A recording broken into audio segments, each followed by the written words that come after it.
તાપીના વ્યારાના કાળા વ્યારામાં ભૂસ્તર વિભાગની તવાઈ ગેરકાયદેસર રેતી ખનન પર સુરત ફ્લાઇંગ સ્ક્વોડ વ્યારા ભૂસ્તર વિભાગે કાર્યવાહી કરી છે। ખનીજ માફિયા સુનિલ ચૌધરી અને નરેશ ચૌધરી સામે કાર્યવાહી કરવામાં આવી છે। ભૂસ્તર વિભાગે 2 જેસીબી, 2 ટ્રક અને 1 નાવડી જપ્ત કરી છે। 70 લાખનો મુદ્દામાલ કબજે કરી આગળની કાર્યવાહી હાથ ધરવામાં આવી છે।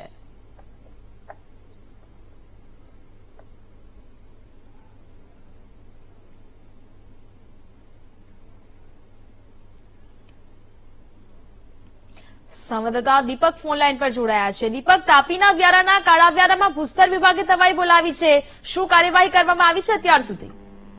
ચોક્કસ તાપી જિલ્લાના કાળા વ્યારા ખાતે જે ગેરકાયદેસર તાપી નદીમાં રેતી ખનન ચાલી રહ્યું છે જેને પગલે સ્થાનિકો દ્વારા આની રજૂઆત કરવામાં હતી, જેને પગલે સુરત ફ્લાઇંગ સ્ક્વોડ તેમજ તાપી ભૂસ્તર વિભાગ દ્વારા સંયુક્ત ટીમે રેડ કરી હતી ને રેડ દરમિયાન લગભગ 70 લાખનો જેટલો મુદ્દામાલ જપ્ત કરીને કાર્યવાહી કરવામાં આવી, જેમાં 2 જેસીબી, 2 ટ્રક અને 2 નાવડી જપ્ત કરવામાં આવી હતી।